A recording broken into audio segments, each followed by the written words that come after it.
வாங்க சார், என்ன வேணும்? அப்பா, எனக்கு பாப்கார்ன் ஐஸ்கிரீம் வேணும். இந்தப்பா தம்பி பையன் கேட்கறது கொடு. கேசா ஜிபேவா? ஜீப்லாம் என்கிட்ட இல்லப்பா, எக்ஸல் எவிட்டு தான் இருக்கு. சார், பாப்கார்ன் 1200 ரூபா, ஐஸ்கிரீம் 450 ரூபா சார். அந்த படத்துக்கு டிக்கெட்டே 100 ரூபாவா? பையனோட குஞ்சு சீட்டு கூட இல்ல அந்த ஐஸ்கிரீம், அதை போய் 450 சொல்றீங்க? இங்க இதான் சார் ரூல்ஸ். அவ்வளோலாம் கொடுக்க முடியாது. என்னடா இங்க சத்தம்? இவரு காசு கொடுக்க மாட்றாரு. ஒழுங்கா காசு கொடுத்துட்டு போ, இல்லனா நாங்களே புடுங்க வேண்டியதா இருக்கும். 1 week later. சரி, இந்த ஹோட்டல்லையே சாப்பிட்டுட்டு போயிரலாம். டேய் நீயா? ஆமா சார், என் ஹோட்டல் தான். சரி, இலைய போடு. மாட்டுனா பம்பர் கட்ட மந்தேன். வேணாம்பா, அவங்கலாம் பெரிய ஆளுங்க, அவங்கள பத்தி உங்களுக்கு தெரியாது.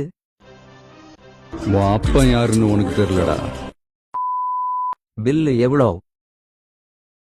என்னடா 2 தோசைக்கு 1400 ரூபா போட்டிருக்க?